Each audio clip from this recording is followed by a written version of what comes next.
Bonjour à tous et à toutes, Jean-Michel Perruchon, meilleur envoyé de France, ambassadeur de la marque Rémy Cointreau depuis environ 25 ans. J'ai choisi de vous présenter des recettes à base de Rémy Martin et à base de Cointreau liqueur. Nous allons commencer ces recettes et pour ce faire, je vais être assisté de mon fils Théo. Et je rappelle que toutes ces recettes peuvent être faites à la maison. La tarte profiterole au Cointreau. La recette sera composée d'une pâte sablée, une pâte à choux, crème pâtissière allégée au Cointreau et une sauce au chocolat. Je vais réaliser la pâte sablée. Pour ce faire, on mélange les 5 ingrédients ensemble, la farine, le beurre, le sucre glace, la poudre d'amande, le sel.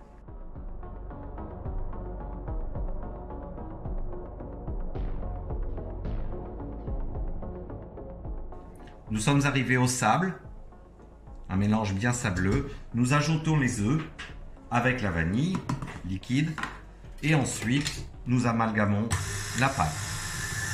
Cette pâte sera mise au réfrigérateur pendant 1 heure environ avant de l'utiliser.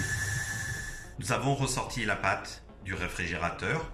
Nous l'étalons au rouleau à environ 2 à 3 mm. Ensuite, nous découpons à l'aide d'un emporte-pièce et nous allons réaliser un fonçage sur des cercles légèrement beurrés. Je vais réaliser maintenant les choux pour la profiterole. Nous allons mélanger 3 ingrédients, la farine, le beurre et le sucre. Le mélange terminé, ressortir la pâte obtenue et l'étaler entre 2 feuilles de papier pour réaliser le sablage. La pâte à choux, un grand classique de la pâtisserie française. Au départ, vous allez mélanger le lait, l'eau, le beurre, le sel, le sucre. Nous ajouterons hors du feu la farine tamisée. Comme ce grand classique, on va dessécher légèrement la pâte à choux pour enlever l'humidité. Et ensuite, on incorporera au batteur les œufs.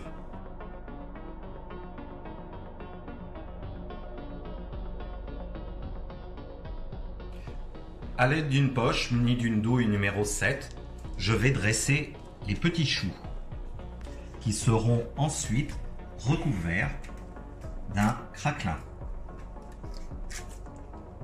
qu'on appelle également sablage. Les choux réalisés avec le sablage juste au-dessus. Et là maintenant, je vais les mettre au four. Nous allons réaliser maintenant la crème pâtissière. La crème pâtissière, nous avons fait bouillir le lait dans lequel nous avons fait infuser la gousse de vanille. Donc au départ, les jaunes d'œufs, le sucre et la maïzena. Verser le lait bouillant vanillé et recuire le tout dans la casserole.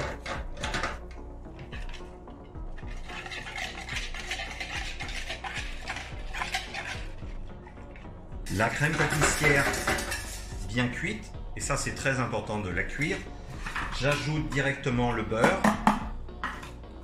On finit de mélanger avec le beurre. Et ensuite, je refroidis ma crème pâtissière directement sur un film. Tout le secret de cette recette, bien entendu, c'est grâce au Cointreau. Donc je vais réaliser maintenant ma recette de crème légère au Cointreau. Ma crème pâtissière est bien froide. Nous allons la visser et nous allons bien sûr mettre le Cointreau, 40% de volume. Qui dit crème légère, eh bien, il va falloir qu'on l'allège avec de la crème chantilly. Je mets directement ma crème chantilly à l'intérieur. Je vais obtenir ma crème légère au Cointreau. Nous allons procéder à la finition de notre tartelette profiterole au Cointreau. Donc au départ, les petits choux ont été percés à la base et ils seront garnis de cette crème légère au Cointreau. Les fonds de tartelette auront été cuits directement au four, refroidis. Ensuite, je vais garnir à l'intérieur toujours pareil, avec un petit peu de crème au Cointreau.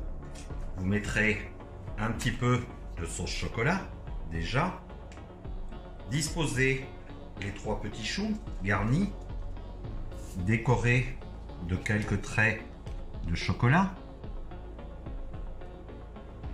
Et terminez la finition avec de la crème chantilly. Et pour agrémenter le tout et faire un tout petit peu de couleur, vous pouvez très bien mettre une fraise juste au-dessus.